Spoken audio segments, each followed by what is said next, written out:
Reciban todos un cordial saludo. La Facultad de Minas de la Universidad Nacional pone a disposición de la comunidad en general las Masterclass Facultad de Minas, un espacio donde egresados de diferentes programas de nuestra facultad, tanto en pregrado como en posgrado, comparten con la comunidad su conocimiento experto en una temática particular. Todas las sesiones de Masterclass quedan albergadas en el canal de YouTube de la Facultad de Minas para quienes puedan o quieran llegar después a ellas. Ahí las van a tener todas colgadas y si alguien, algún egresado que las vea, considera que le gustaría participar como facilitador de una masterclass con un tema de conocimiento experto, nos contacta. Luego aquí vamos a poner nuestro correo para poderlo tener en cuenta en la programación del año 2026. Mi nombre es Liliana Gaitán, soy la coordinadora de la Unidad de Acceso, Permanencia y Egreso de la Facultad de Minas y de nuevo les doy a todos una cordial bienvenida. Para el día de hoy nos está acompañando Juan Esteban Aliz o Juan Aliz. Juan es egresado nuestro de Ingeniería Eléctrica y adicionalmente luego hizo una especialización en gestión empresarial y posteriormente hizo y terminó en el año 2015 su maestría en Ingeniería Administrativa, todo esto en la facultad. Tiene además en el instituto, discúlpenme, H2I, ahorita nos cuentas de qué se trata, un máster en innovación centrado en personas. Juan Esteban trabajó muchos años en el Banco de Bogotá. Voy a empezar por esa trayectoria, más de 11 años. Es Bancolombia. Yo que dije banco, perdón, no sé por qué me cambié, discúlpenme todos, en Bancolombia, perdón. Trabajó por 11 años y medio casi y sale del banco, ya habían fundado Empathy, pero el año pasado se dedica 100% a estar en su compañía. Ella nos va a contar un poco cuál es el objetivo de la empresa, de su empresa Empathy, qué hacen, hace cuánto están constituidas, en fin, y ya luego entramos a el tema particular que nos tiene hoy acá, que es cómo escuchamos la voz del cliente cuando tomamos decisiones en las compañías. Entonces, Juan, bienvenido y gracias por aceptar nuestra invitación. Vale, perfecto, Liliana, muchas gracias a ti y a todos los que están aquí presentes en este momento y los que nos van a ver después en el diferido en YouTube. Bueno, como decía Liliana, voy a empezar a compartir. Ya no los voy a ver, entonces si tienen alguna pregunta... Estoy pendiente, Juan, tranquilo. Porque ya estoy viendo directamente mi pantalla. Entonces, como decía Liliana, y ya hablo pues un poco de mí, entonces, en esa, y quiero empezar por ahí porque como un ingeniero electricista termina haciendo estrategias para el banco más grande de Colombia, ¿cierto? Yo trabajé los últimos 7 años, estuve al lado de Juan Carlos Mora, el presidente del banco, junto con un equipo de 3 personas ayudándoles a identificar estrategias para el negocio, para Bancolombia. Y eso era como solamente yendo a las calles a escuchar a las personas, recogiendo información, analizándola y indicándole a ella, a su comité directivo, de qué forma pudieran cambiar los productos y servicios para tener un impacto más positivo y mejor pues en la experiencia del usuario. Entonces, con mi recorrido, yo termino en el 2000, ya hace muchos años, en el 2005, en septiembre del 2005, mi carrera y decido salir un poco a entender qué pasa en el mundo, más allá de Colombia. Y tuve la fortuna de estar un tiempo en Londres, viviendo 2 años y medio en Londres, aprendiendo inglés, pero también teniendo esa visión del mundo, ¿cierto? Salir un poco del contexto colombiano y tener la oportunidad de encontrar qué es lo que está pasando más allá de nuestro territorio, en otros contextos y en otros mundos, y también empezar a vivir un poco lejos de la casa, entender que ya toca uno defenderse por uno mismo, y eso fue una experiencia muy bonita.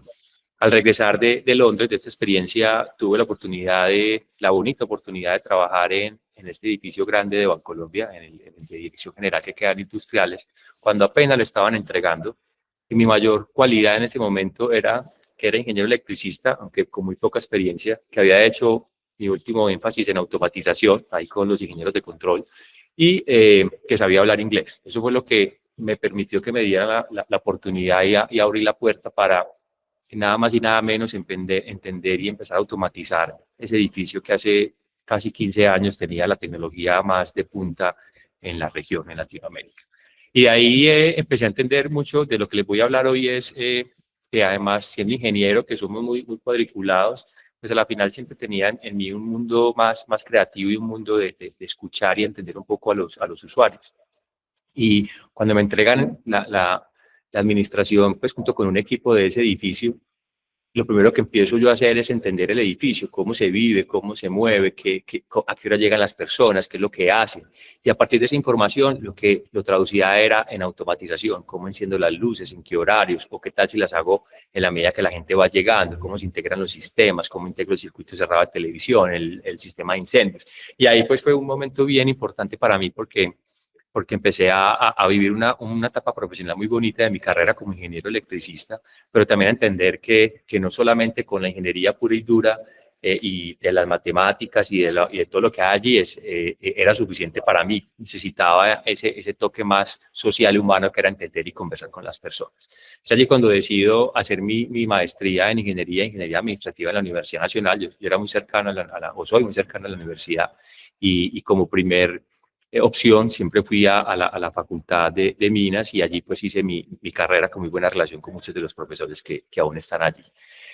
Ya cuando termino mi maestría, me gané una beca de la Alcaldía de Medellín para hacer y todo esto lo cuento porque tiene que ver con la charla que voy a dar, para hacer Juan, perdóname, y además muy importante porque justo acá hay algunos de mis estudiantes y justo la clase del viernes pasado era cómo encontramos ese propósito súper trascendente, pero que tenga en cuenta nuestros talentos y capacidades para ponerlo al servicio de esas necesidades y esos dolores de los clientes, de las empresas, de la sociedad en general.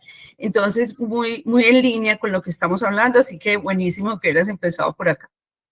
Perfecto. Entonces, y ahí mi primer llamado de atención para ustedes que están en este comienzo profesional, algunos de ustedes, y es que cuando se me da la oportunidad de presentarme una beca, mi primer pensamiento fue, o sea, ¿por qué me la van a dar? ¿Cierto? Eso no es para mí, o eso es muy difícil, o eso son muchos los que se presentan y de inmediato, desde la economía comportamental y como actuamos en nuestra cabeza, ponemos muchas barreras y muchos sesgos, inclusive empezamos a matarnos nuestras propias ideas de entrada. Entonces, en ese momento yo, hoy es mi esposa, pero estaba de novio de Sandra, que es mi esposa, muy diseñadora, muy de abrir caminos, muy de pensamiento más divergente, y ella es la que me impulsa a decir, pero ¿por qué no? O sea, intentémoslo, puede que sí. O sea, la peor respuesta es un no y no va a pasar nada.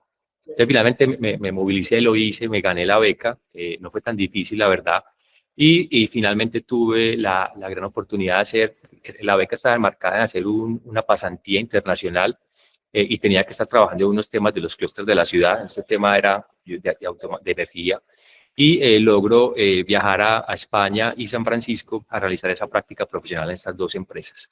Pero lo bueno de todo eso es que ahí es donde empiezo a tocar temas de innovación, porque las empresas trabajaban en temas de sostenibilidad y en temas de innovación disruptiva, ¿cierto? Cómo encontrar nuevas formas para mitigar el impacto ambiental y cómo encontrar a esos emprendedores o empresas que ya necesitan una ronda de inversión mucho más alta para seguir avanzando en su carrera.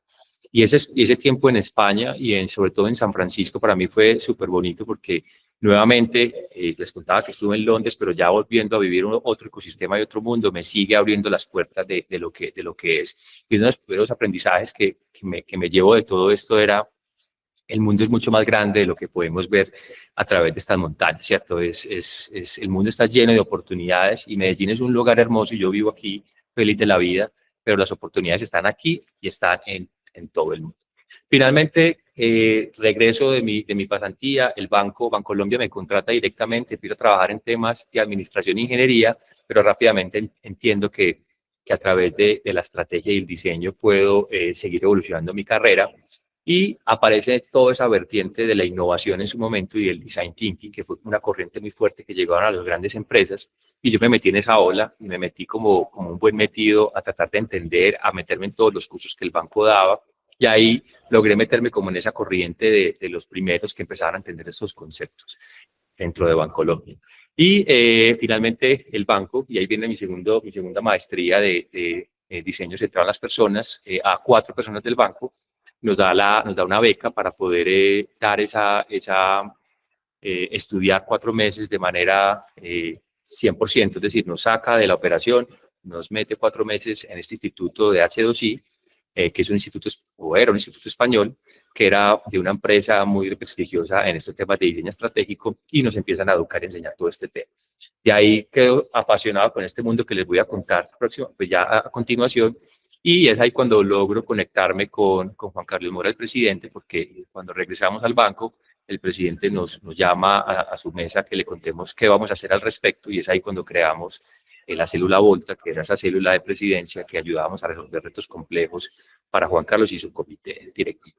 Me extendí bastante, pero quería, como también entendiendo el público, que la mayoría son estudiantes y que estamos en este momento de tomar decisiones, era como dejarles ese mensaje, y o varios mensajes. Uno es, no nos matemos nuestras ideas y tengamos la ambición de ir hasta donde queramos. No nos callemos nuestra voz interna, ni dejemos que los demás nos callen nuestras aspiraciones, porque puede ser muy difícil, ¿no? Uno se consigue lo que quiere. Y 3, en la vida profesional no arranca desde que me gradúo, sino que ese es un camino que se va hilando en la medida que las oportunidades van llegando. Entonces, arranco como ingeniero, pero actualmente trabajo como diseñador. Entonces, esos son algunos de los mensajes. Quiero contarles un poquito, entonces, no sé si ahí quieran hacerme alguna pregunta o avanzo ya pues como a la conferencia en sí. Juan, me gustaría que hables un poquito de lo que significó Volta para Bancolombia. Claro, mira, fue un gran reto, porque ahorita con Liliana veníamos hablando de cómo era lo que decíamos, navegar en nuevas corrientes. Sí, crear nuevas corrientes. Crear nuevas corrientes, porque digamos que Bancolombia, cuando nace Volta, hace ya 8 años, nace cuando ya existía una vicepresidencia de innovación. Ya existía muchos elementos importantes del diseño dentro del banco, pero Juan Carlos decidió crearse un área muy para él, que pudiera estar alejado de todo lo que hay alrededor de una gran empresa, como de todos los grandes corporativos. Tú vas a encontrar muchas discusiones internas, ¿cierto? Porque cuando uno ve un gran banco como Bancolombia, uno puede ayudarle a un producto específico, pero ese producto puede estar afectando a otro producto del mismo banco, entonces empiezan a generarse unas fricciones entre los productos. Y es difícil a veces tener esa visión holística o esa visión desde arriba para entender que si tú pierdes un poquito, puede que el resto del banco gane mucho más, ¿cierto? Entonces él decide, por eso, que esta área, nosotros estuviéramos al lado de él durante el inicio de la existencia, y que empezáramos a romper muchos de los modelos con los que Bancolombia venía trabajando. Uno de esos modelos bien interesantes era cómo trabajar. En el banco, pues, o cualquier empresa grande, pues tiene muchas jerarquías. Pues lo primero que dijimos es, entre nosotros, que somos 4, no va a haber jerarquías, todos vamos a estar en el mismo nivel. Lo que vamos a llamar es un liderazgo por influencia, y un liderazgo por capacidad. Es decir, si yo soy muy bueno en manejar proyectos, en administrarlos, pues yo lidero esa parte, pero si hay otros que es muy bueno en el relacionamiento, pues adelante, lidéralo tú. Y así nos íbamos rotando ese liderazgo de esa célula.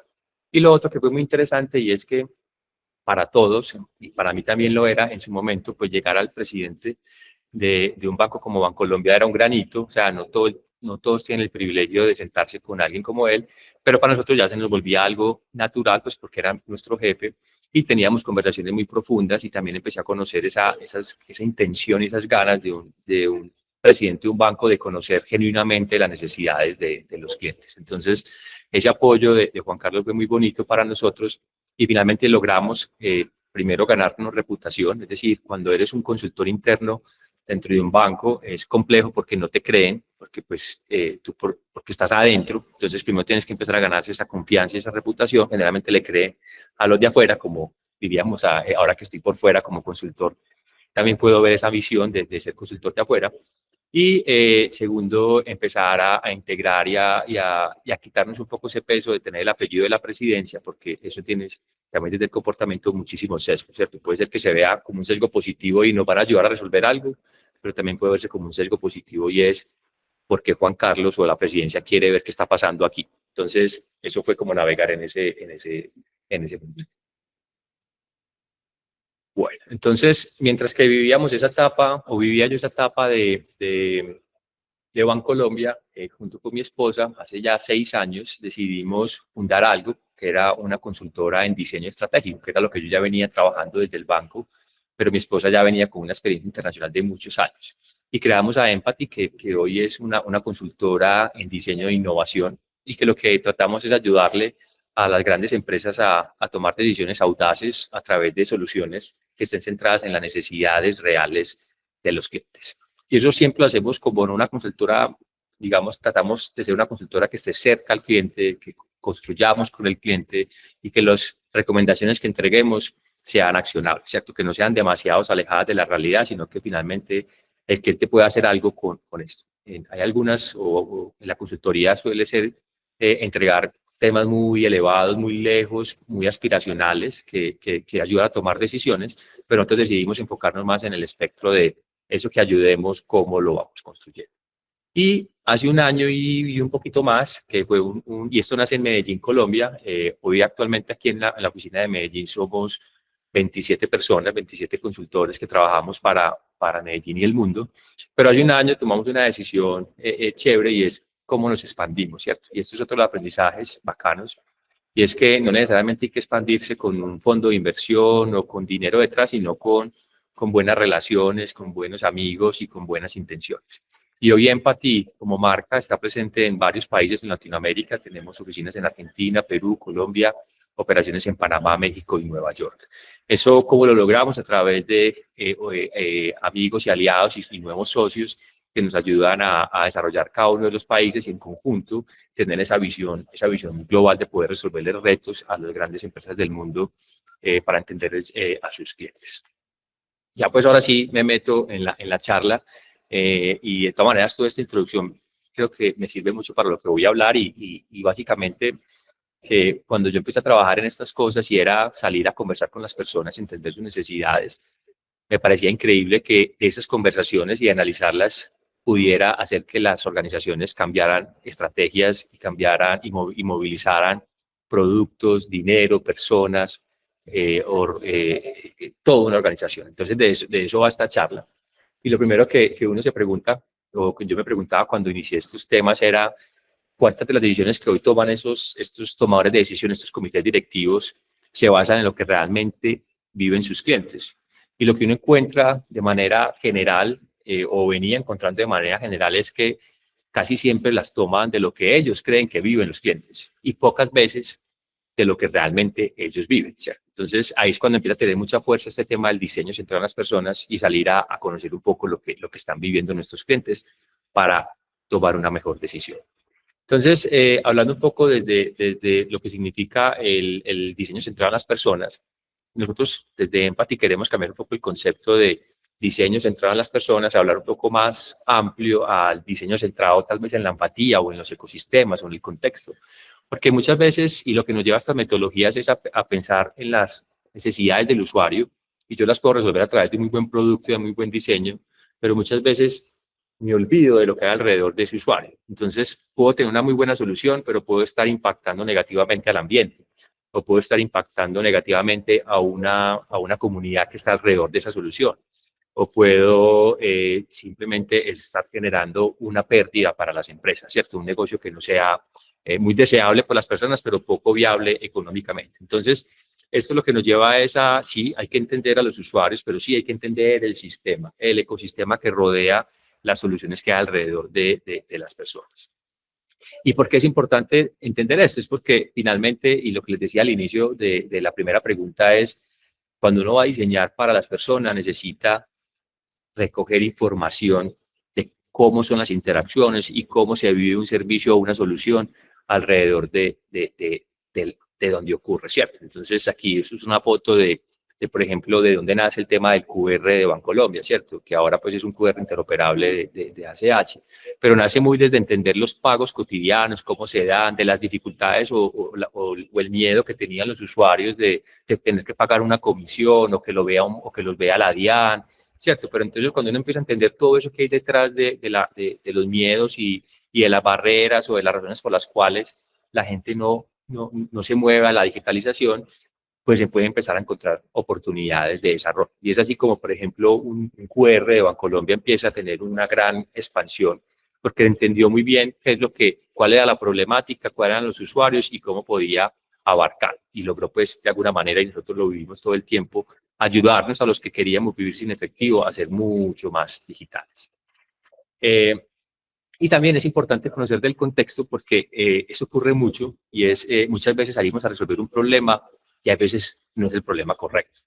A veces creemos que parte del ejercicio inicial es entender la raíz del problema, no el síntoma, ¿cierto? Entonces, estos ejercicios de investigación cualitativa, que es un poco lo que hacemos, es no salir apresurados a enamorarnos de una solución cuando ni siquiera estamos entendiendo el problema. Entonces, eso nos da ese entendimiento del contexto que hay detrás. Y finalmente, pues algo que es súper importante, y es un poco de lo que menciono, es que dentro de la solución o del diseño que hagamos tenemos que integrar la perspectiva de los usuarios. ¿Por qué? Porque eso nos va primero a sorprender, y eso es muy bonito de salir a hacer campo, que es salir a las calles a hablar con las personas, porque empiezan a identificar cómo las personas resuelven sus problemas a través de la solución que uno diseñó o que alguien diseñó, ¿cierto? Y muchas veces sorprende que no es como uno la diseñó, sino que es de una manera muy diferente, hasta mejor o peor, ¿cierto? Lo otro es que si uno entiende estas necesidades, pues finalmente se está conectando con sus dolores y cuando salga al mercado, pues va a haber más facilidad de que tenga una apropiación y un sentido. Y mucho lo que buscamos desde lo que nosotros generamos desde Empathy es finalmente mejorar la experiencia de uso o la experiencia del cliente cuando vive los servicios.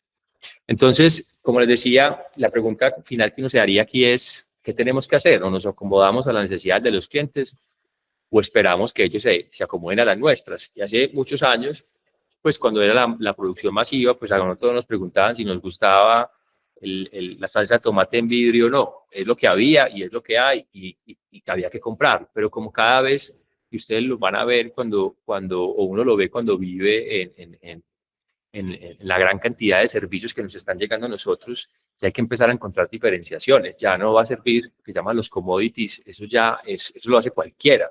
Y eso no vas a sobrevivir. Tienes que empezar a encontrar esas diferenciaciones que te van a ayudar a sobresalir del mercado. Y muchas veces eso se encuentra, no es la única manera, pero muchas veces eso se encuentra es entendiendo esas necesidades y esas oportunidades que hay detrás. Entonces, uno de los mensajes claves aquí es, cuando diseñemos desde las necesidades de los clientes, no desde nuestras propias necesidades. Bueno, aquí un ejemplo de cómo ganamos comprensión y les he venido haciendo, y esto es un ejemplo de una solución creativa ante lo que uno cree que es un sanitario. Pues esto tiene una mirada mucho más artística, pero inclusive yo una vez estuve haciendo campo en zonas urbanas por San Pedro de los Milagros y empecé a encontrar, no sé si a ustedes les tocó, no sé, pero bueno, sí, seguramente las cabinas telefónicas donde uno le metía la monedita y era una cabina así como de plástico, pues empecé a ver esas cabinas de plástico ya como bebederos y comederos para las vacas, ¿cierto? Entonces, esas son las soluciones creativas que uno empieza a ver y empieza a ganar ese contexto que hay detrás. Entonces, una de las formas más rápidas es, hay que hacer inmersión en la realidad del otro, es decir, definitivamente me tengo que salir de esta oficina y empezar y meterme en esas realidades. Puedo invitar a las personas que van a ser parte o que van a usar esa solución a que se hagan parte del proceso creativo. Y una de las cosas más importantes que uno tiene que tener a la hora de salir a entender a esos usuarios es ser humilde, es decir, tengo que apagar todos mis sesgos y todo mi conocimiento de lo que yo creo que es, porque yo voy a ir a descubrir lo que ellos creen, cómo ellos usan mi servicio y lo que están haciendo. Y es allí donde uno empieza a encontrar esas son grandes oportunidades. Tratando de corregir todo el tiempo, no es una buena opción. Hay que escuchar, callarse, tomar nota y entender el por qué está haciendo uso de las cosas como las está haciendo. Porque si no, pues, ¿qué termina pasando? Cuando vamos y diseñamos desde el escritorio, pues diseñamos muy bacano, diseñamos nuestra acera súper chévere, pero realmente el usuario lo que hace es algo completamente diferente al diseño. Y lo que nos invita a esta perspectiva del usuario es a evitar este comportamiento. El humano como tal, si lo vemos desde la ciencia del comportamiento, va a tratar de ahorrar energía, de ser eficientes. Y aquí, pues, la perspectiva del diseñador era otra, probablemente muy desde la arquitectura y desde los espacios, pero la realidad demuestra que que según el uso estaba equivocado. Entonces, esto es lo que nos ayuda a sesgar.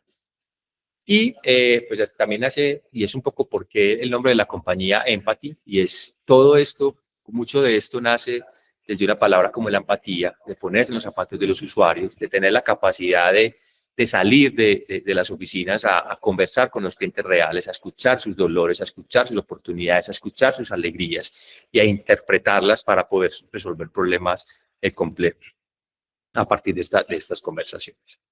Entonces, finalmente, otro de los mensajes que quiero dejarles y es cuando dicen, o sea, nosotros no somos los usuarios de lo que estamos diseñando. Y eso es clave, porque cuando yo entiendo que yo no voy a diseñar para mí, sino que voy a diseñar para otros, inmediatamente empiezo a adquirir o adoptar esos temas que les acabo de mencionar, a entender que tengo que ir a salir de mi realidad, de mi burbujita. Cada uno vive en una burbuja independiente de cuál sea. Tengo que romper mi burbuja y encontrar muchas burbujas y entender esas burbujas que está pasando. Por ejemplo, si yo les pregunto, y aquí me voy a volver para ver si me quieren ayudar a responder, sea en el chat o prenden el micrófono, ¿qué es una escalera? ¿Ustedes qué me responderían? Pueden prender el micrófono, me responden por el chat.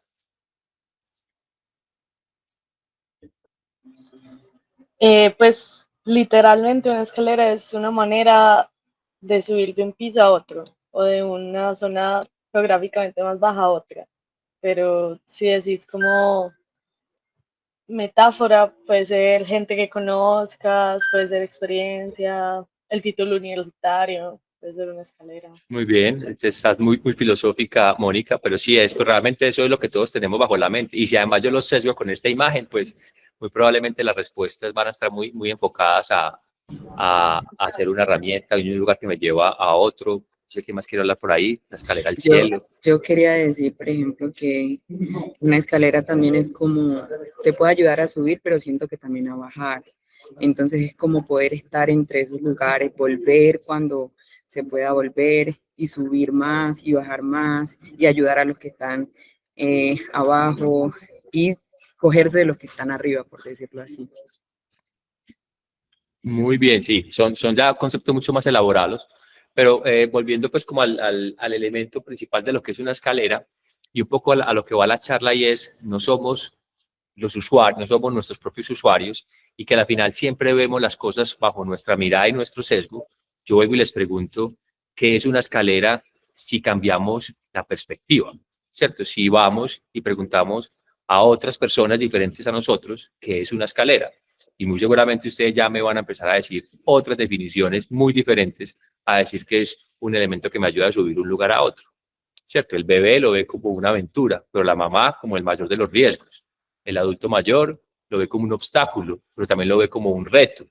El de la persona con discapacidad, pues igual, le ve una frustración detrás de. Y el del skater o el de la cosa esta de hacer ejercicio, no se puede llamar skate, lo ve como un gran reto. Entonces, y fíjense, nuevamente les digo, no somos nuestros propios usuarios y no podemos diseñar bajo nuestra propia mirada, porque nos perdemos de la realidad y de la perspectiva que hay en el universo de personas. Entonces, este es uno de los primeros grandes mensajes que vamos dejando aquí en la audiencia. Bueno, les quiero contar también un caso muy bonito, que esto lo contaba mi profesora de la maestría de H2I, y era un servicio que sacaron hace muchos años en España, y era telemedicina para adultos mayores, ¿cierto? Cuando uno, y acuérdense que yo les decía, lo primero que hay que hacer es saber si estoy resolviendo el problema correcto, porque la hipótesis de negocio, cuando decidieron hacer la intervención de telemedicina, la hipótesis que alguien dijo desde este escritorio o esta oficina muy fancy o linda era: hay que ayudarles a los adultos mayores a que se hagan las cosas más fáciles, hay que ayudarles a que si necesitan el médico esté ahí, a que no tengan que desplazarse, porque es muy probable que ellos se sientan que es una barrera para poder ir al médico. Hay que resolver esa problemática. Y probablemente se quedó en una discusión de mesa de varias personas, probablemente de una edad que no era adulto mayor, y bajo esa perspectiva empezaron a construir una solución y empezaron a sacarla adelante, y lo hicieron. Y este producto salió al mercado y empezaron a atender a los adultos mayores, en su mayoría desde la telemedicina. También tenía un objeto de negocio, que eso también hay que ver desde el negocio, y era ser más eficientes, poder atender más pacientes y ahorrar dinero desde la compañía, ¿cierto? Y eso fue también una de las razones por las cuales movilizaron este servicio. Pero ¿qué empezó a pasar? Y es que empezaron a ver que en vez de ayudar a que los adultos mayores estuvieran más saludables, que los adultos mayores estuvieran en mejores condiciones, por el contrario, empezaban a ver un decremento en su salud, en su autoestima, en su como temas de depresión, como de aburrimiento, y no entendían, pero ¿cómo va a ser posible si les estamos resolviendo muchas cosas porque estamos teniendo el efecto contrario? Y es ahí donde empieza nuevamente la investigación en el diseño, que es, bueno, vamos a entender qué es lo que está pasando en estas poblaciones. ¿Y cómo se entiende? Nuevamente, haciendo inversión en la realidad de los otros, dejando la pretensión de creer que yo tengo la respuesta y salir a conversar con estas personas y entender qué es lo que les está doliendo y cómo están interactuando con los servicios. ¿Qué encontraron en esta investigación? Y es súper revelador, y era que cuando sí, lo usaban y les servía, pero ¿qué significaba para ellos ir al médico? ¿Cierto? Para ellos ir al médico era el plan de la semana, era el momento en que tenían que arreglarse, el momento en el que probablemente el día en que mejor se bañaban, era el momento en que iban a encontrarse con algún amigo, o que era una excusa ya que están afuera para tomarse un café en uno de estos bares. Era todo, claro, porque desde nuestra perspectiva que los tiempos que tenemos que ahorrar tiempo, pues es muy valioso ahorrarles tiempo, pero en la perspectiva de un adulto mayor que está retirado probablemente necesitan que ocupar el tiempo.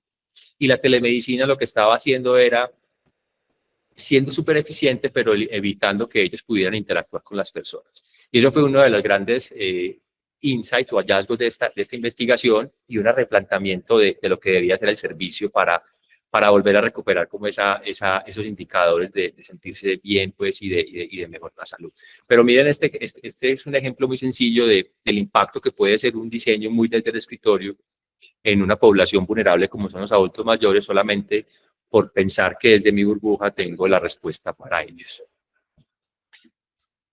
Sigo por aquí avanzando. Entonces, cuando hablamos desde la investigación cualitativa, y cuando uno hace investigación, uno tiene, digamos que dos opciones. La cuantitativa, que es muchos de ustedes como ingenieros y viendo estadística, 1, 2, física, todo lo que uno ve como ingenieros es la que nos han enseñado más. Hay que tener muestras representativas, que dónde está la mediana, que la normal, que la de Gauss, un montón de cosas para poder identificar que la muestra sea valiosa. Pero una de las grandes contradicciones cuando uno hace investigación cualitativa es que los números no importan. O sea, realmente uno logra entender las necesidades de las personas con 24 a 32 entrevistas. Nosotros hemos hecho estos ejercicios para nuestros clientes, que generalmente son grandes corporativos, como Bancolombia, Confama, Sura, y lo hacemos con muestras pequeñas, de 32, 38, 40 personas, para identificar una masa de millones de usuarios. Y lo que hace esta investigación cualitativa, o las formas que hay, es a través de estas técnicas que llamamos entrevistas de profundidad, que son conversaciones como una conversación natural, que yo tengo una guía y unos objetivos específicos, pero trato de hacer una conversación muy, muy natural, que no se sienta que no es una encuesta que me vas a responder 100 preguntas, sino es una conversación con un enfoque muy, muy dirigido. Hay otra técnica que se llama entrevistas de intercepción, y es que cuando voy a la calle y empiezo a mirar cómo la gente interactúa con el servicio, yo interrumpo en algún momento a esa persona y le hago una pregunta específica de lo que yo quisiera entender. Ve, ¿por qué te motivó a hacer esto de esta manera? O bueno, que funcionan.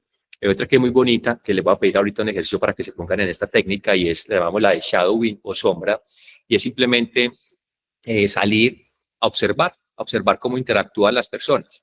Y aquí tenemos un ejemplo muy bacano, y era que dista un poquito de lo cuantitativo, y es en uno de nuestros clientes nos decía que ellos estaban muy contentos porque los indicadores de uso de una de las máquinas de autoservicio, cuando uno va a una sucursal, y este ejemplo no es de Bancolombia, era bastante bueno, porque todo el mundo, cada vez que terminaba de usar esa máquina, le ponía 5 a la calificación. Sin embargo, ellos tenían teniendo el problema, y es que la gente seguía yendo demasiado a las sucursales, y la gente no estaba del todo, si bien estaba tranquilo con el kiosco, no estaba tranquilo 100% con el servicio. Entonces había como una fricción o una tensión entre lo que venía pasando.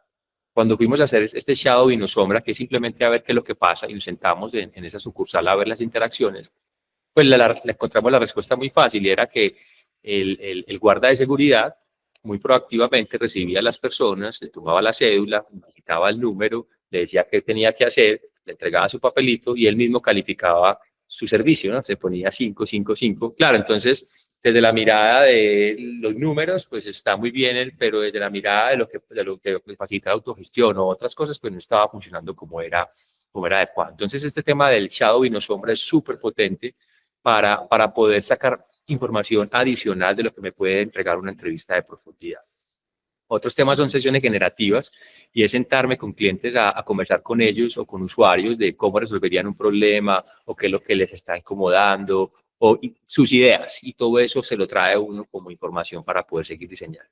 Y por último, a la que les traje, obviamente hay muchas más, es el cliente incógnito, que esta es muy divertida y es hacerte pasar por cliente y vivir todo el proceso, lo que nosotros llamamos desde el diseño del customer o la experiencia, el customer journey map o el recorrido o el viaje del cliente viviendo un servicio. Entonces, esto da información de cómo, de cuando llego, por ejemplo, si voy a una tienda de ropa, como cuando llego, cómo me saludan, cuando pregunto qué información me dan, si me parece que está claro cómo están ubicados los productos, cuando voy a pagar, de qué forma me ofrecen los pagos, si tienen créditos, cómo me lo explican, cómo me lo empacan. Entonces, me ayuda a recorrer todo el servicio y a partir de ahí poder encontrar también oportunidades. La investigación cualitativa tiene una cualidad muy bacana, y es que me ayuda a entender el cómo y el por qué, o sea, el por qué están pasando las cosas, cuál es el problema que hay detrás. La cuantitativa me ayuda a decir, aquí hay un problema, o sea, aquí algo que está ocurriendo, no sé qué es, pero hay un problema. Entonces, aquí no hay una mejor que otra, estas tienen que estar de alguna manera coexistiendo, y obviamente cada quien se especializa en una de ellas, pero nosotros desde Empathy estamos muy especializados en la investigación cualitativa, y es un poco lo que les vengo contando en esta charla. Claves para obtener buena información usando estas técnicas. Lo primero es, tengo que definir el objetivo de la investigación y no desviarme. A la gente le encanta echar chisme. Entonces, si yo quiero entender un tema particular, pues muy probablemente, y como es una conversación, después en algún momento me van a contar de la tía, que es muy mal educada, y entonces hizo no sé qué, y apareció el sobrino. Entonces puede que lo empiecen a llevar a donde no es. Hay que dejarlos un poquito, como dice, suelto no la pita, pero hay que recoger rápidamente para poder cumplir el objetivo de este espacio. También es lo que les decía, ganarse la confianza desde el inicio. Tú vas a empezar a recoger información como si fueras un detective de lo que te van a contar, y tú no lo vas a lograr si de entrada eres súper fuerte, o de entrada vas por ejemplo, si yo estoy haciendo la investigación para el sector financiero y necesito saber cómo distribuye su dinero o cómo toma decisiones al tema del dinero, si yo de entrada le saludo, hola, soy Juan, estoy haciendo una investigación, ¿cómo manejas tú tu dinero? Con esa sola pregunta al inicio ya vas a romper, no vas a tener confianza, y la entrevista va a ser muy mala. Tú tienes que empezar a ganarte la confianza, preguntar un poco quién es, qué le gusta, y rápidamente empezar a eliminar esa diferencia entre el entrevistado y el entrevistador, y es cómo nos empezamos a hacer parejos. Y una muy buena manera es preguntar, ¿tienes mascotas? Ah, ¿tienes un gato? Yo también. ¿Cómo se llama? ¿Y qué le gusta hacer al gato? Ah, a mí le gusta hacer esto. Entonces te gastas un tiempo de esa conversación ganándote la confianza y la empatía, y a partir de ahí, cuando la tengas, de ahí para adelante es todo súper chévere, porque empiezas a obtener la información que requieras. Lo otro es hacer cualitativo. Necesitas preguntas abiertas, tú tienes que entender el porqué de las cosas. Entonces un sí, un no es suficiente, y si te responden un sí, un no, pregunta el por qué. ¿Por qué sí? ¿Por qué crees que debería ser así? Y te va yendo con los porqués para empezar a encontrar la raíz del problema. Lo otro es, y aquí viene nuevamente a la economía, es no sugerir soluciones. Y vuelvo al ejemplo de la escalera. Yo les pongo que es una escalera, les pongo una imagen de la escalera, y lo que yo estoy haciendo a ustedes es anclarles la imagen de lo que quiero que me respondan. Entonces, cuando yo empiezo a sugerir soluciones, es decir, cuando tú ¿para qué gastas tu salario? Para el arriendo, para la comida y para el transporte. Entonces, ya de entrada, es muy probable que lo que la gente me responda va a estar enmarcada en alguna de esas tres situaciones. Entonces, yo voy a preguntar, ¿tú de qué forma distribuyes tu salario? ¿En qué la usas? ¿En qué la gastas? Y quedarme así de abierto. Porque lo que hace uno al sugerir las soluciones se llama algo que es sesgo de confirmación, y es salir a preguntar lo que yo quiero escuchar. Entonces la investigación me trae un resultado, pero es un resultado que está sesgado por uno mismo, como está preguntando. Lo otro es, no tomes posición, no estás para evaluar si el cliente lo está haciendo bien o mal, o si el usuario es inteligente o no. Tú tienes simplemente que ser amable y escuchar sin decir, ay, sí, así es, no, esto como así no es, usted lo está haciendo mal. No, simplemente escúchelo. Otro tema importante es dejar vivir el silencio. El silencio es incómodo y generalmente cuando hay mucho silencio o hay un silencio, inmediatamente voy a sugerir las soluciones. Déjelo vivir. Si definitivamente es un silencio muy incómodo, sugiera las soluciones, pero ya sabe que de entrada esa respuesta empieza a estar sesgada. Y por último, que es clave, es escucha poco, escucha mucho y habla poco, ¿cierto? La clave de una buena investigación es lanzar 3, 4 preguntas bien encaminadas, con un buen contexto, y las personas te van a contar todo lo que es útil para la investigación. Algunas herramientas, como les decía, está pues súper importante construir la guía de entrevista. Recuerden, no es un cuestionario, es una guía que me va a ayudar a entender esa conversación o a estructurar la conversación. Y lo curioso de esto es que es muy teso que se mantenga el orden de la guía, porque yo, desde la misma empatía y entendiendo un poco el contexto de la investigación, la persona me puede empezar a responder preguntas de muy abajo. Y yo no la tengo que cortar, yo no tengo que decir, ay, no, venga, que eso va más tarde. No, cuéntemelo, y ya voy viendo. Es la capacidad que uno tiene como entrevistador de saber ir hilando los momentos de la investigación. Pero sí hay que tener muy claro qué es lo que yo quiero lograr con este espacio y algunos objetivos específicos que me ayuden a entender que fue valiosa la entrevista. Lo otro es que hay que recoger la información y hay que empezar a escribir o a documentar todo lo que estoy viviendo, y hay unas técnicas, pues, nosotros usamos unos tableros virtuales o unos post-it que nos van ayudando a esto. Y hay otras técnicas, como una que se llama el card sorting, y es ayudarles al usuario a determinar qué es o qué es menos importante para ellos. En una de mis clases de investigación para el diseño, les ponía a los estudiantes a que se entendieran a ellos mismos. Yo quiero que el problema de investigación era hoy qué motiva a los centennial y a las generaciones Z a tomar decisiones de compra. Y me contaban los estudiantes que para ellos fue muy útil este card sorting, porque ellos pensaban, porque ellos eran también centennial y de esa misma generación, que la mayoría iban a velar por la sostenibilidad, por como unos criterios principales. Y si bien siempre los nombraban en sus entrevistas, cuando tú lo pones a categorizar de lo menos importante a lo más importante, ellos descubrieron que priorizaban otras cosas por encima de la sostenibilidad. Y son herramientas bien interesantes porque de alguna manera son técnicas que ayudan a tener información, pues, adicional de lo que viene pasando. Y finalmente, ¿uno qué hace? Uno va a la investigación, recoge, conversa, habla, usa muchas de estas técnicas, empieza a documentar, y ahí hoy en día la inteligencia artificial se vuelve clave para estos procesos de resumir o recoger la información. Obviamente la inteligencia artificial con criterio. Yo la uso, me entrega la información, pero yo la evalúo, la refino, la arreglo, e inclusive le agrego cosas nuevas que la inteligencia artificial no puede, porque no tiene el contexto de lo que yo viví, de lo que yo observé, de lo que yo sentí en el campo. Entonces, en el mundo de la investigación, los hallazgos de investigación se denominan insights, es una palabra súper usada, y un insight tiene que tener como 3 características primordiales. Uno es que tiene que informar, es decir, tiene que dar claridad de lo que quiere o de lo que está pasando. Tiene que inspirar para que genere una acción, para que cuando tú lo entregues, y acuerdes de que parte de cómo llama esta charla es cómo hago yo de que se generen nuevas estrategias o se cambien las estrategias del negocio a través de hallazgos de investigación, que son insights, y que sea memorable para que finalmente se quede en un run en la organización hablando de eso, de un insight particular, porque se vuelve memorable, doloroso o una gran oportunidad, y eso genera una gran conexión. Entonces aquí voy a volverlos a invitar a que me cuenten, y así los invito a que abran el micrófono y nos pongamos en esa técnica de observadores, ¿cierto? Eso que llamaba de sombra.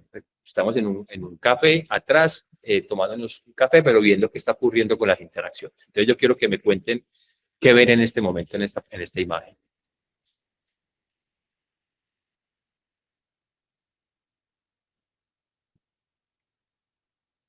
Aquí. Una mano, pero ¿qué más? Pero hablando de interacciones, ¿qué interacciones están viendo? No, pues yo veo una persona como siendo atendida, pues que le entrega como formalmente el pedido a alguien, ¿no? ¿De acuerdo? ¿Y qué Pero cosas pero hay? se están tocando la mano, se están tocando la mano, o sea, ahí hay más que cliente, Bueno, esa ¿Qué es me otra mirada enseñas? bien interesante. ¿Qué otra cosa están viendo? O sea, ¿qué Un elementos hay allí? servicio, un producto, un cliente. Dale, Lina. Buenas noches. Yo creo que a pesar de que ella está usando máscara, los ojos transmiten de que ella está sonriente. Súper. Muy bien. ¿Qué más ven? Con los artefactos. Hay algo muy en el centro. ¿Eso qué es? El logo de la empresa. Bueno, el logo de la empresa, pero hay algo que se está intercambiando y lo que es o sea, ¿qué están haciendo? O sea, ¿está comprando qué? Un café, una aromática, un agua. Estaban interactuando.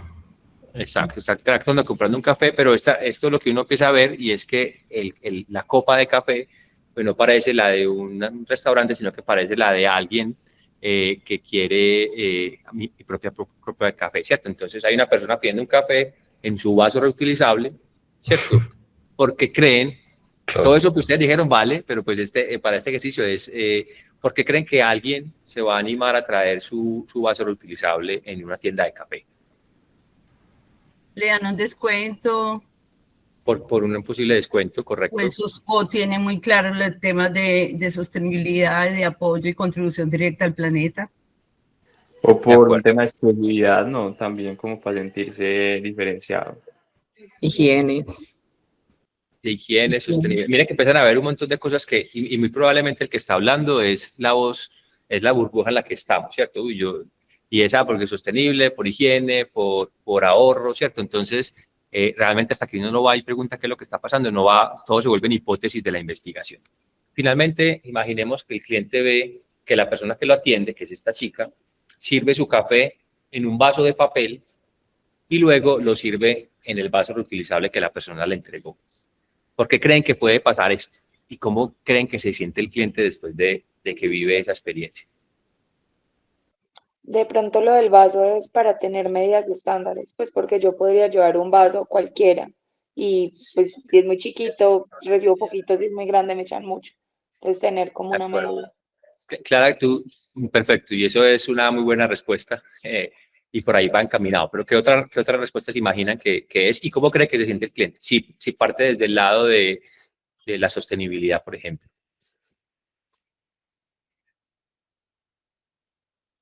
Podría sentir que no hizo nada, pues que al llevar como su vaso en términos de sostenibilidad, pues no pasó nada, porque al final utilizaron un vaso que probablemente van a desechar, porque ahí dice que es un vaso de papel. Entonces probablemente lo van a desechar y entonces pues no sirvió como de mucho. Muy bien. Y por efecto del tiempo va a seguir avanzando, pero finalmente lo que ocurría es un poco muy cercano a lo que hablaba, es un tema de procesos y lo hacían porque la manera como llevaban el inventario era por el número de vasos que iban saliendo, ¿cierto? Entonces, claro, un proceso está afectando la experiencia del cliente y muy probablemente el cliente, después de sentir, si está puerta para la sostenibilidad, ve que la marca le importa un pepino la sostenibilidad, pues dice, no quiero volver. Y es donde se empieza a construir el insight, acuérdense que tiene que ser memorable, y si yo le estoy hablando de una marca de café y le pongo un insight, la sostenibilidad va más allá de los procesos, perdón, este es sí. Y lo que yo trato aquí es colocarle como un titular que sea memorable, es decir, ojo que tengo que cambiar muchas cosas para poder sentir que soy sostenible, doy un contexto general de lo que está pasando, que es lo que acabamos de describir, finalmente digo dónde hay una oportunidad de esa observación y puedo entregar pues como una evidencia. Eso es lo que nosotros llamamos el insight y es lo que nos ayuda a, les decía, a generar esas decisiones estratégicas en las organizaciones. Muy probablemente de una observación tan simple como esa se haga un cambio desde la estrategia de cómo se están sirviendo los cafés a lo largo de toda la cadena de cafés que tiene esa marca y puedan cambiar un tema de branding o de publicidad o de cómo se comunican invitando a la gente, trae tu copa porque aquí pensamos en la sostenibilidad y te aseguramos que te servimos en tu copa. No sé, puede empezar a cambiar muchas cosas alrededor de esa observación, que si no hay alguien como uno que está ahí mirando, pues finalmente nadie de la organización o se van a enterar de que algo malo está pasando en la experiencia del cliente. Bueno, entonces, para finalizar como este tema de la investigación del diseño, nosotros lo que hacemos lo que hay que hacer es escuchar, es genuinamente escuchar de manera humilde lo que vive, siente, piensa y hace los usuarios. Después hay que sentarse a analizar y a empezar a unir los puntos de lo que vi, de lo que observé, de lo que sí, vi y observé, y esto generalmente se hace en equipos, en parejas, con el cliente. Se evita que una sola persona haga este ejercicio de analizar. Y finalmente, y lo más importante es, bueno, ¿qué vamos a hacer con estos resultados? ¿Cómo vamos a movilizar la estrategia? ¿Cómo vamos a movilizar la experiencia? ¿Cómo vamos a movilizar para que hayan grandes cambios?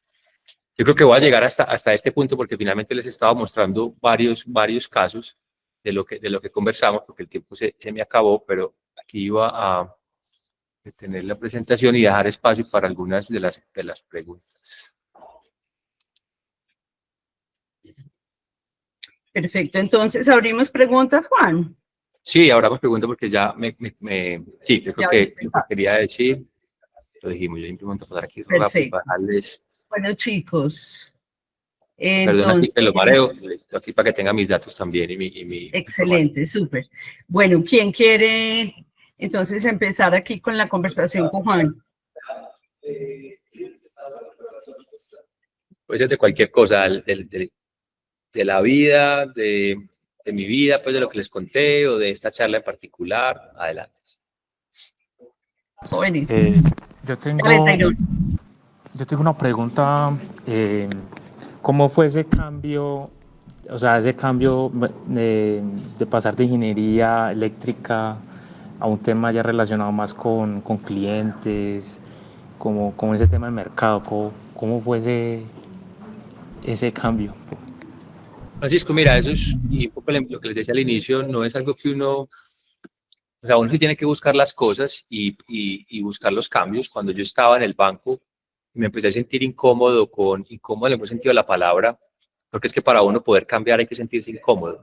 Entre más cómodo nos sintamos, caemos en la zona de confort y es muy difícil que nos salgamos de donde estamos y tengamos unas nuevas oportunidades. Entonces, cuando me empecé a sentir incómodo con estar administrando contratos y viendo pues temas de aires acondicionados y cosas muy técnicas que en un principio los estudié y me gustaban, y veía que habían otras oportunidades, pues finalmente ahí fue que tomé la decisión, y tomar la decisión no es solamente, ay, qué bueno estudiar y aprender, sino es qué oportunidades puedo encontrar. Y como les decía, fue en un momento muy interesante porque el banco venía movilizando muchos de estos conocimientos y es ahí que yo empiezo a participar en lo que más pudiera.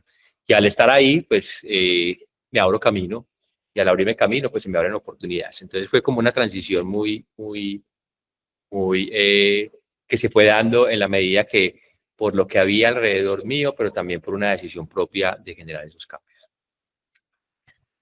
Dale, Juan, Elina. yendo con la pregunta en línea con la pregunta de Tairón, bueno, si todo iba tan bien, si estabas ya feliz ahora en esa nueva posición, ya habías pasado la situación dolorosa, estabas al lado del presidente, en Volta, etcétera, la pregunta que te hacen siempre, ¿en qué momento te sales del banco? Porque eras la empresa antes, pero ya después llega un momento que dices, pucha, ya, ahora sí tocó ir. Sí, y es una buena pregunta porque dejar una posición como la que yo tenía en Bancolombia, que es una posición privilegiada, porque no es solamente trabajarle al presidente, es poder interactuar de manera muy genuina y muy cercana con él y con su equipo. Y ese tipo de conversaciones uno, o sea, son personas como uno, pero son personas que también son muy inteligentes y que tienen unas capacidades bien interesantes. Entonces, ¿qué fue lo que me motivó? Fue, lo que decía, hace un año, Empathy tiene una expansión regional y con eso venían unos retos bien grandes de cómo es crear empresa en México, en Estados Unidos, entender cómo se manejan operaciones latinoamericanas, y eso es lo que me motivó a dar ese salto a cambiar. Y también, pues, creo que era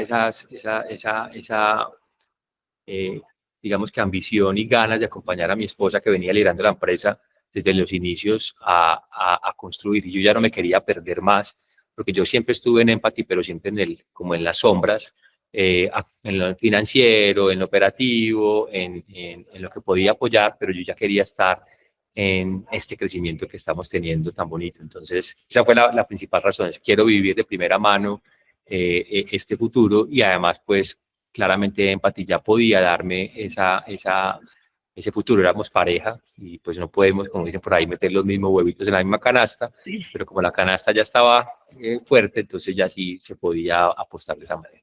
Excelente, muy bien. Juan David, por favor, adelante, abre tu micrófono. Perfecto. Juan, una pregunta. En tu presentación mencionabas algo muy interesante y es escuchar al cliente, pero yo vi un poco tu página web de empathy.lab y me di cuenta de que le vendes a grandes a nivel mundial, Meta, Novo Nordisk. ¿Cómo haces en la empresa para lograr contactar con ellos o que ellos vayan contigo para tú ofrecer sus servicios? Y sobre todo, con tantos empleados o con tan grandes que son, ¿cómo logras el objetivo? Gracias. Bueno, Juan, qué tremenda pregunta. Tremenda. Y esto, y una de las respuestas es, acuérdense cuando yo les dije que expandimos Empathy, no es desde nuestras propias capacidades, uno tiene unos límites de capacidades, y si tú quieres crecer tienes que ampliarlas. Y una de las maneras que hicimos para ampliarlas fue asociándonos o consiguiendo nuevos socios que tuvieran otras oportunidades. Y estos socios con los que nos aliamos, que están en Perú, en Argentina, en Colombia y en Estados Unidos, cada uno viene con su historia y con sus redes, ¿cierto? Entonces muchos de ellos trabajaron en Estados Unidos, trabajaron para grandes consultoras, trabajaron en grandes empresas y estudiaron en grandes universidades, y todo es relacionamiento. Y aquí hay uno de los temas más importantes al momento de crear empresa, y es que crear empresa no es solamente entender al usuario y tener muy buen producto o servicio, sino tener un gran poder, una muy buenas relaciones. Y hoy es algo que yo he ido aprendiendo y me ha ido muy bien, porque volviendo al tema del banco, yo en el banco siempre fui, a pesar de que tenía el título de presidencia, siempre fui una persona muy correcta, muy humilde, nada de egos subidos porque estaba al lado del presidente, sino que siempre fui muy cordial con todo el mundo.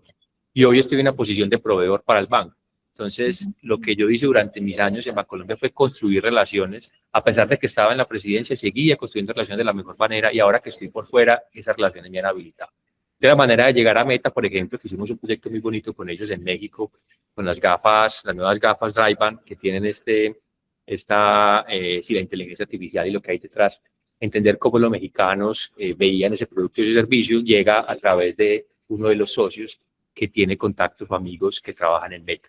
Y así se llega, y así llegamos a esas que tú mencionas. Llegamos inclusive a estar en una etapa final con Google para poder entender el impacto que tienen y tú lo debes saber bien, el impacto que tienen los data centers en el mundo, que en un principio terminan siendo algo muy bueno para una población, pero finalmente es una demanda de recursos de energía, agua y todo lo que hay alrededor de administrar un data center. Entonces es buenas relaciones, es crear networking, es ser siempre humilde, y hoy estoy aquí en esta posición hablándole a ustedes, enseñándole, pero mañana ustedes pueden estar en una posición que pueden ser mis clientes, y es en esa humildad y en esa capacidad de sentir que el camino es muy largo, y que como el camino es largo hay que saber construir relaciones.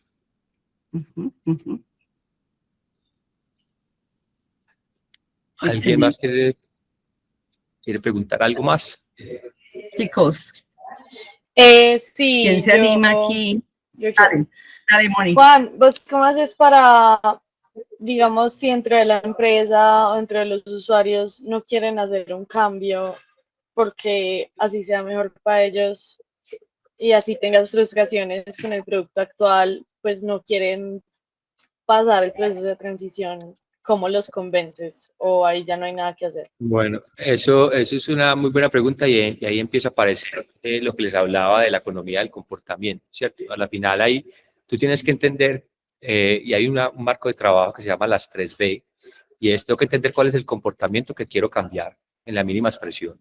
Tengo que entender cuáles son las barreras que están impidiendo que ese comportamiento me permita que haya un cambio, y tengo que entender cuáles son los beneficios que yo te voy a traer a ti para que hagas ese cambio. Si yo quiero que cambie porque yo quiero y porque yo soy el jefe y punto, y así se hace, es muy probable que el cambio sea muy difícil porque no estoy encontrando ningún beneficio y lo que estoy encontrando es, me va a sacar de mi zona de confort. Pero si por el contrario yo logro identificar, si explico por qué se da el cambio, si explico cuáles son los beneficios que vas a obtener, si explico un poco de eso, hay una gran posibilidad de cambiar. Y eso pues es mucho más complejo que simplemente diseñarlo, sino que hay un tema cultural, hay un tema también generacional, y ahí empieza uno a hablar de temas mucho más complejos en ese tema del diseño, que son los arquetipos, y uno es capaz de agrupar a las personas en un grupo de comportamiento. Entonces, por poner unos ejemplos, si yo quiero ver, por ejemplo, en el sector financiero, hay unos que sean los arriesgados, a todos le dicen sí, van, pero hay otros que son los conservadores, que a todos les da miedo, dicen no, yo tal vez no, yo mejor espero, pero hay otros que son los que no saben nada y entonces nunca toman una decisión. Entonces, cuando tú logras empezar a agrupar, para cada uno de ellos tú tienes que interceder de manera diferente. Tú no puedes, es difícil que logres cambiar un producto, un servicio o eso que mencionas, tratando a todo el mundo de la misma manera. Tú tienes que empezar a entender cuáles son los grupos de personas que existen y a partir de ese ejemplo, como que te doy de las 3B, que es de Dan Ariely, se llama Irrational Lab, la empresa que trabaja estos marcos de comportamiento, facilitan esos cambios conductuales. Nosotros hicimos algo para el grupo Éxito y era, se necesitaba por la ley, ya la bolsa de un solo uso había que eliminarla de todas partes. Y habían que entender cómo iba a ser esa transición de ese uso. Y fue bien interesante empezar a encontrar lo que había detrás de una bolsa plástica, ¿cierto? Lo que había detrás de lo cultural de una bolsa plástica. Una bolsa plástica no es solo para coger la leche o los tomates. Una bolsa plástica vive en nuestras casas. Es la que es el popó para los perritos, es la que está en la basura chiquita en la basura, es la que me ayuda a separar la carne, tiene un montón de cosas y hasta que yo no entienda qué es lo que hay detrás de esa bolsa plástica, no encuentro las oportunidades o las maneras de empezar a generar esos cambios. Espero que te haya podido responder. Sí, muchas gracias. Gracias, Moni. 2 preguntitas más, ¿listo? Juan. Sí, claro, no, yo estoy aquí tranquilo y feliz. Adelante, los que quieran preguntarme. Muchachos. Mientras se animan 2 manos a levantarse, voy a hablarle a Juan algo. Juan, cuando tú estabas hablando de empatía, nosotros en clase hablamos de un concepto que consideramos que va más allá de la empatía, pero en la descripción que tú haces de empatía, hablas de este concepto, y es la compasión.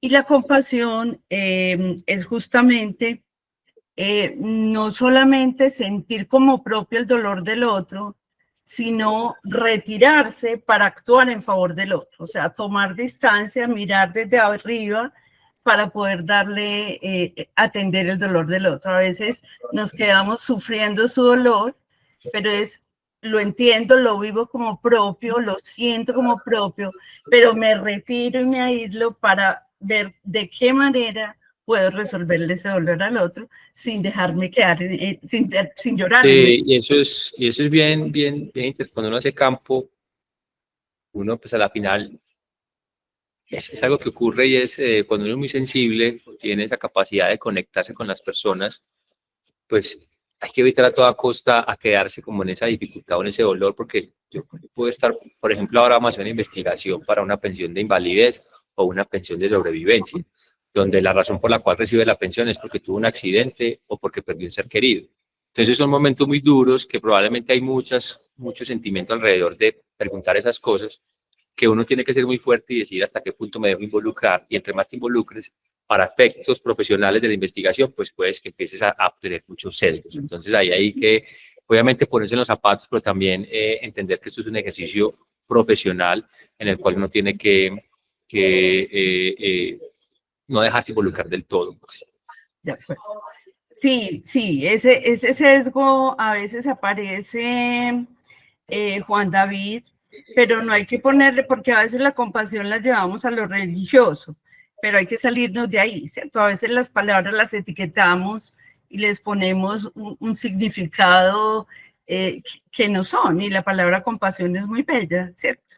Entonces, luego cuando te tengas mi clase hablamos de ella, Juan, para conversarla un poquito, pero sí es muy valiosa, es muy valioso. Muy bien, chicos, ¿quién más? ¿Quién más se quiere preguntar? ¿Qué se lleva hoy de esta conversación con Juana Liz? ¿Qué se llevan hoy? Yo me llevo lo que al principio me respondiste, que el cambio es necesario incomodarse para poder, pues, poder cambiar. Muy bien. Sí, el mayor enemigo de la innovación es estar en la zona de confort. Ese es el mayor enemigo para generar cambios. Muy buena, Francisco. Adelante, Luis Miguel.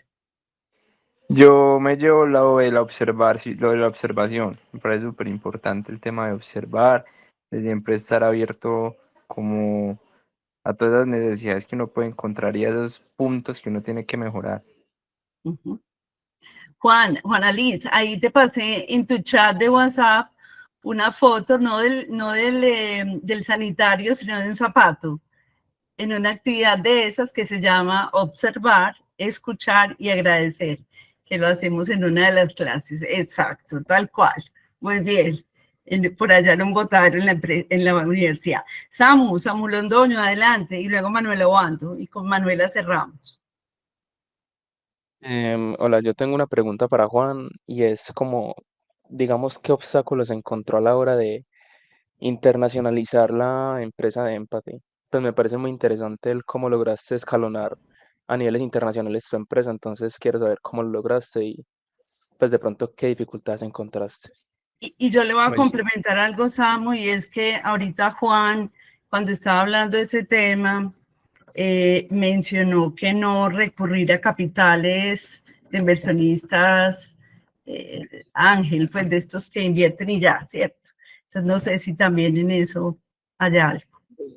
Claro, digamos que esos son maneras de crecer. Y aquí hay un tema de por qué no acudimos necesariamente a inversionistas y es el propósito de por qué estoy creando empresas, ¿cierto? Cuando decidimos crear a Empathy, y ya conecto los retos de la internacionalización, no fue por hacernos ricos, sino fue por disfrutar nuestro trabajo y asegurar que la gente que trabaje con nosotros tenga un lugar seguro y feliz para trabajar, sin egos, sin micromanagement, pues, sin estar ahí encima, con libertades, cumpliendo los objetivos, que es apasionados por el reto, ¿cierto? Entonces eso fue una de las razones y lo conecto. Si no existe esa ambición de ser rico, pues probablemente la manera de crecer es un poco más orgánica y pudiendo tener esa posibilidad de tomar las decisiones en tu empresa.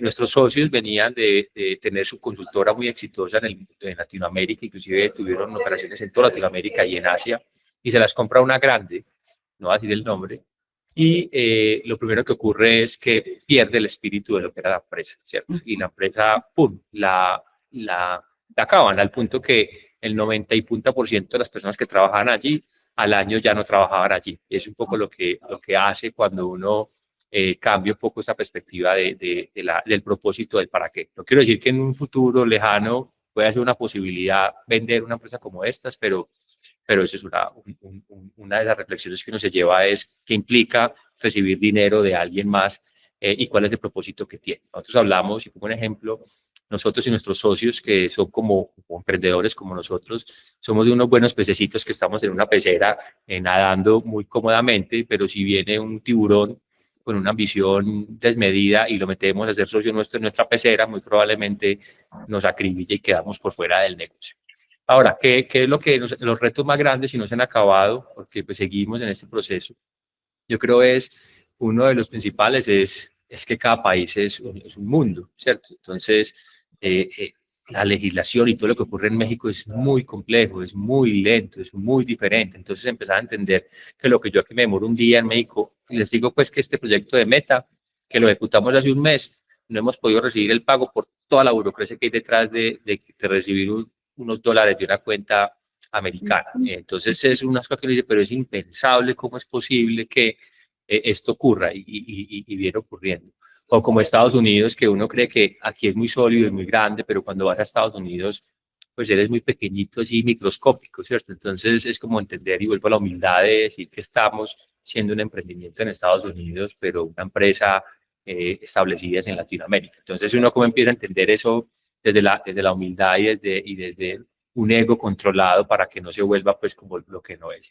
Y lo otro que nos ha ayudado mucho es, aquí toca, cuando uno ya empieza a entrar en estas ligas, a saber que toca invertir en traer gente que sepa de estas cosas. Entonces, uno aquí en Colombia como emprendedor, uno puede resolver muchas cosas porque está en su contexto, uno más o menos entiende, pero cuando ya empieza a entender que es un mundo mucho más amplio, ahí vale tanto la asesoría de unos abogados, pues tráigalos porque eso si no lo hago, después va a ser un gran problema. Entonces, tener como esa humildad para decir, ChatGPT no me va a dar la respuesta más adecuada, venga, traigamos expertos, gente que sepa más que uno en muchos temas para poder seguir creciendo. Entonces, son muchos los obstáculos, pero también un poco la motivación de sentir que una empresa de Latinoamérica pueda conquistar el mundo, y nosotros estamos convencidos que el talento de ustedes, nuestro talento latinoamericano es supremamente grande y fuerte. Yo que he vivido en muchos lugares en el mundo, sé de lo valorado que somos los colombianos en el mercado, y por eso nos sentimos como seguros que con una empresa latinoamericana puede tomar muchos lugares en el mundo y evitar que lo que ha ocurrido siempre es que las empresas de afuera llegan y conquistan a nuestros territorios. ¿Por qué no hacerlo al revés y que nosotros conquistemos territorios más allá de los colombianos o latinoamericanos? Y dale, Manuela, cerramos contigo. Gracias, Juan. Yo quería comentar algo que me llamó mucho la atención al principio de la conferencia, que fue que dijiste algo que la profesora dijo palabra por palabra en clase, y es que hay que fijarse en lo que le duele a la gente. Entonces, pues desde el momento en el que lo dijo la profesora en clase, a mí me llamó mucho la atención cómo tratar de innovar desde los dolores de los demás y desde lo que le molesta a las demás personas, y entonces como que fue como una lucecita que tú lo hayas mencionado palabra por palabra cuando estabas empezando tu conferencia. Claro, y ahí están las oportunidades. Cuando tú identificas los dolores que hay a la hora de vivir un servicio, un dolor es una oportunidad. Cada dolor es una oportunidad de hacerlo mejor, de cambiar y diferenciarse. Yo les digo a ustedes, para quien, bueno, no sé qué tanto lo han vivido, pero para lo que hemos vivido, lo que es cambiar, lo que es cancelar un servicio de una telco, ¿cierto? Eso es un dolor tras dolor, tras dolor, tras dolor. ¿Por qué lo hacen así? No sé, pero si alguien hiciera un proceso más fácil, no se pudiera convertirse en una gran oportunidad y puede ser hasta un emblema de aquí salirse es tan fácil como cuando entra, no sé. Pero es eso, cada dolor es una gran oportunidad, y saber identificar esos dolores es lo que te permite evolucionar y diferenciarte de la competencia. Y recuerden que les decía al inicio, estamos en un mundo altamente competitivo, llenos de commodities. Todos podemos ofrecer marcas, todos podemos ofrecer servicios, todos podemos ofrecer bebidas, pero un restaurante, pero cuando empieces a diferenciarte en la experiencia y en esas cosas, wow, es donde empiezas a ganar mercado. En mi época le llamaban valor agregado, por allá en la universidad. Juan, una cosa adicional que quisiera, pues, para terminar aquí contigo. Tú hablaste del estilo de liderazgo que la célula que trabajaba en Volta tenía, ¿cierto? Un liderazgo basado en las buenas competencias de cada quien, etcétera. ¿Cómo es el estilo de liderazgo de Empathy? Bien bacana esa pregunta, porque es tal cual como lo acabamos de mencionar. Nosotros, a Sandra y a mí, pues mi esposa, no nos gusta que nos llamen jefes. Nosotros no somos jefes, somos líderes, pero líderes con el ejemplo, líderes que hacemos, que nos remangamos, que estamos ahí, que pueden conversar con nosotros así como estamos en este momento, que siempre estamos dispuestos que las puertas están abiertas para conversar, que no imponemos, o sea, que escuchamos a nuestros practicantes. Y por ahí pues había una interesada, cuando llegan a Empathy, no es un practicante es un practicante que se convierte inmediatamente en un consultor y que empieza a hablar con los clientes, que empieza a hacer investigación, que empieza a vivir la vida de un consultor, porque valoramos que la experiencia que trae el practicante desde su visión y su mirada puede ser tan importante como la que yo tengo a través de mis años de experiencia. Entonces, yo creo que ahí donde está un liderazgo basado en la confianza. Cuando uno está basado en la confianza y dice, hay que cumplir estos objetivos, hay que satisfacer al cliente así, y todos se remangan y usted siente que todos están remangados, pues a la final no tienes que estar encima, ¿a qué hora llegaste? ¿Por qué llegaste más temprano? No, cuéntame qué hiciste hoy. No, hay un objetivo y la gente tiene que cumplirlo. Aquí inclusive en Empathy decimos que los viernes terminamos a las 2 de la tarde, siempre y cuando tú logres organizarte. Y si no tienes ningún compromiso y lograste tus tareas y tus objetivos hasta las 2 de la tarde del viernes, bienvenido, quieres estar todas las tardes los viernes libres. y empezamos a generar ese bienestar para las personas, porque cuando yo trabajaba me hubiera encantado tener los viernes libres se puede, siempre y cuando nos organice y lo logre. Entonces, eso de la confianza. Y hay algo que es súper poderoso y que ojalá ustedes lo controlen cuando empiecen a ser muy exitosos o a hacer un conocimiento muy especializado, y es controlen su ego, porque el ego destruye un montón, un ego desproporcionado, un ego de que yo soy el que más sé, un ego del que yo no escucho porque yo tengo la respuesta, un ego de tú quién eres y qué me tienes para decir si no sabes de esto. Ese ego finalmente, lo que decía, destruye relaciones, no sabemos el camino es muy largo y no sabemos cuándo me lo voy a encontrar y en qué condiciones de nuevo, y finalmente evita que se pueda trabajar en equipo. Hace mucho daño en empresas como las nuestras de innovación y diseño. Entonces controlamos mucho de que haya una cultura sin egos y una cultura de la colaboración, una cultura en la que todos pueden aportar sin importar su nivel de seniority. Todos tienen algo para aportar y todos tenemos que escuchar lo que tienen para aportar. Su nivel de seniorities, dijiste. Sí, exacto, sin importar ese nivel, si tienes, aquí llamamos junior, mid, senior, lead, pues en este vocabulario del diseño, pero es pues como el recién egresado, el que ya lleva unos años. De acuerdo. Bueno, no, Juan, me da mucho gusto que hubieras aceptado esta invitación. Dejaste conceptos muy potentes que yo creo que hay que seguir llevando a otros espacios de la facultad. Los ingenieros necesitamos muchas de estas cosas que planteaste acá, ¿cierto? Esa mirada y esa investigación cualitativa que nos hablabas, que es fundamental. A veces se nos olvida eso, ¿cierto? Se nos olvida que solamente con las cifras, estadísticas, medidas, etcétera, podemos generar cosas, y no, el mundo y el conversar y escuchar al otro, lo has dejado claro que es fundamental. Entonces te agradecemos mucho, mándale un abrazo a todos los de tu empresa y que ojalá sigan creciendo mucho para que puedan ayudar a muchas personas y muchas organizaciones de todos lados. A tu familia, pues a tu hermana María Isabel, que recuerdo con tanto cariño, dale un abrazo de mi parte. Y bueno, gracias a todos ustedes, muchachos, por haber venido a esta masterclass. Ya saben que si quieren volver a ella, pues la van a encontrar en el canal de YouTube de la Facultad de Minas. Retomaremos en 2026 una nueva temporada de Masterclass Facultad de Minas, así que espérenla con ilusión, que seguramente tendremos invitados maravillosos. Un abrazo muy grande. Lina, tú Gracias, eres egresada, ¿cierto? Un abrazo grande. Sí, yo Bien, gracias. te vi. Bueno, Juan, un abrazo. Gracias por todo. Chao, Muchas gracias. Chao. Gracias por todo. Chao. Muchas gracias, hasta luego.